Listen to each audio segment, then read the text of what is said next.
Hey, what's up, y'all? It's JimDre Westbrook, Worth the Wait guy, and I wanted to go live again with you guys for my 30 days of hashtag purity day 9. On day 9, I'm going to be talking about how can you practice purity. For the 9 days, I've been talking about releasing my new book, hashtag purity, save yourself. We've been talking about the topic of purity, about the purpose of waiting for God, what the benefit may be, the struggles in waiting for God every single day. And today I wanted to bring the message of how can one practice purity. I know we talked about what purity actually was, what that may look like in today's world in 2017. And I wanted to dig a little deeper in how one could actually practice purity. And I think it's really important for everyone out there to know whether you're practicing it, maybe you're actively seeking out certain ways on how you can try to implement this type of purity lifestyle within your day-to-day. I think the two biggest components of successfully practicing purity are commitment and sacrifice. I think if you're committed to actually living a pure lifestyle, that this is something that you actually want to do, you can do it, but you have to stay committed. It's just like anything else in life. When you want success, when something has to give, there must be some type of progress. You have commitment. If you're a student and you want good grades, you have to be committed to studying and doing what it takes to achieve those good grades so then you can progress through your schooling. If you want to become a better basketball player, you have to stay committed to the daily grind. That's conditioning. You have to get your shots up. You have to be the best player that you can be. But that's all going to come from being committed. And it's the same thing as you walk and you wait for God. If you want to live a life of purity, you have to be committed. You have to make sure that whatever you were doing before you committed to this purity lifestyle, a lot of those things have to change. That doesn't mean you have to change and be a complete, total different person. Not saying that, but some of the things that were quote unquote on the table may not necessarily need to be on your table anymore. You want to remain pure. You want to get better each day. And it's all about clearing that table and making sure if anything is on there, it's for the good of your soul. But if you got some greasy food on there that you may not necessarily need to partake in, that's the type of stuff that you have to cleanse yourself and remove out of your body, remove out of your mind, remove out of your soul to make sure that you stay committed. Now, we'll talk about things being on and off the table tomorrow, but I wanted to drop that quick gem on how it relates to being committed. And that's what I feel is very important on anyone out there, including myself. In order to live a purity lifestyle, you have to remain committed to it, because there are going to be times where it's going to get tough. There are going to be times where you don't want to do this no more because of how tough it is. You may be tired of waiting. You may want that instant gratification that our society always promotes. You want that, and you want that right now, and you're not trying to wait for anybody. You have those moments, but if you stay true to yourself, true to your goal, true to God, you can do it. But it takes commitment. It will not be easy. Sometimes it's not fun. But I'm telling you, if you are able to stay committed, that's half the battle. Showing up every single day, taking care of business, and having some type of accountability for your mission, for your vision, for your weight.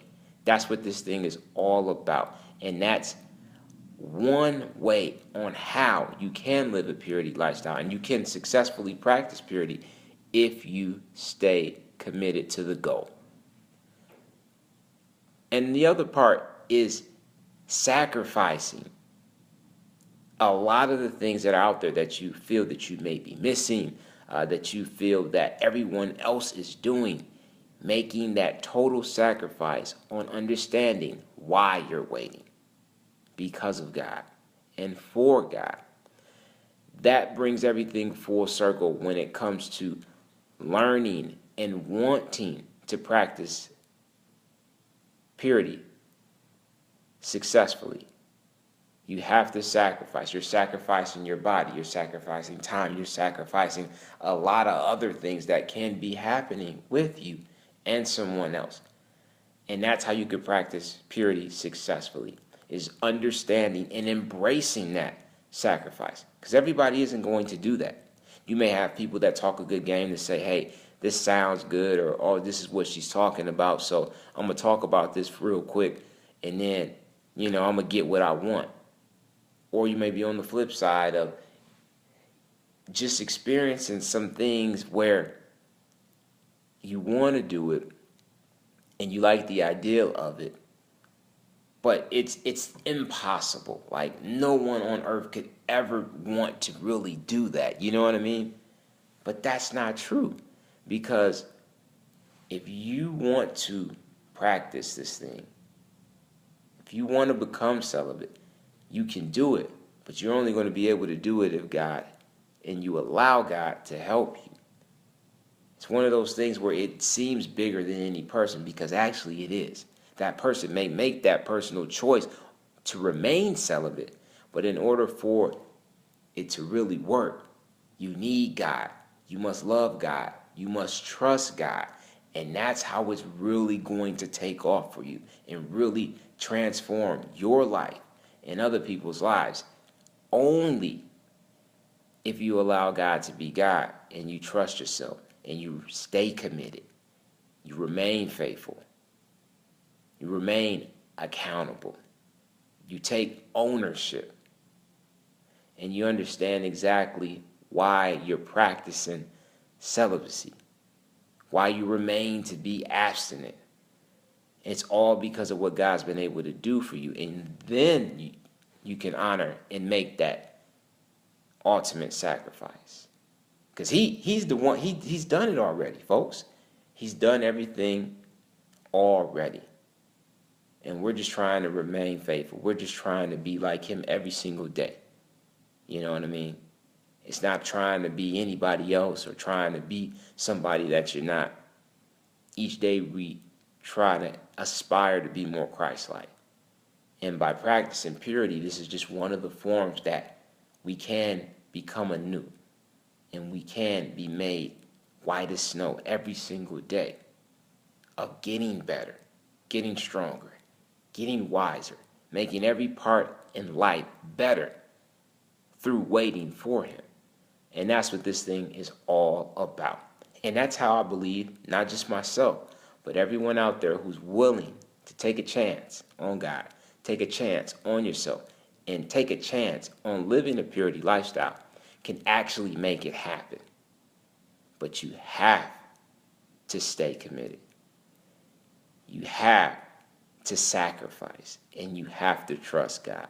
If you're able to do all three things, I believe that you can successfully practice and live a purity lifestyle.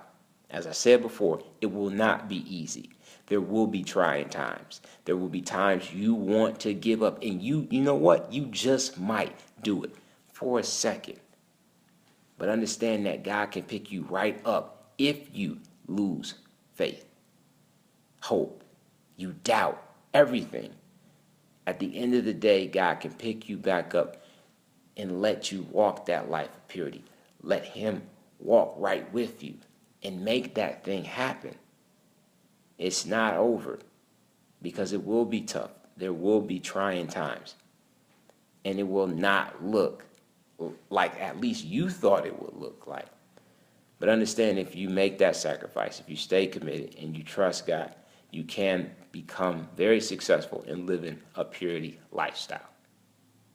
Try it. Trust me. If you do all three,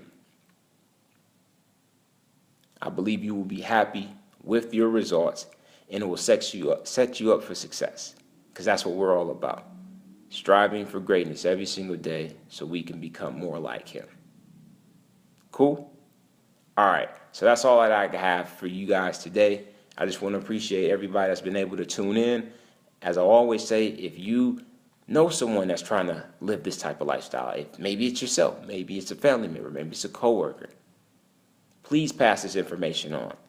Please share, like, comment. I appreciate all the hearts and the likes that I've been getting within this video, because you guys don't have to do it. You could tune me out, unfollow me, unfriend me, do whatever you want to do. But I feel that, there are purposes behind my words. There's intention behind the message. And I really appreciate anyone that's been able to rock with me as I talk about this topic, because it's near and dear to my heart. It's the way I live my life. And even though I'm not perfect, it's something that I strive for every single day. And I truly, truly appreciate everybody that's been able to support me in anything that I do, especially this third book, #Purity, Save Yourself. So on tomorrow, I'll be back with another message as I kind of dug into the food and all that stuff. Hopefully I didn't lose anybody, but hey, you're going to want to listen to me tomorrow when I really talk about purity and when it comes to the stuff that's on your plate, your sexual appetite. That's what we're really going to dig a little deeper into tomorrow's message. So it's going to be a hot one. I think if everyone can relate. If you like food, you'll definitely be able to relate to the message on tomorrow. So I appreciate everybody listening, checking it out. I hope everybody had a safe weekend, that everybody starts the week off right. And I'm going to holler at y'all tomorrow. All right. Take care, y'all. Peace.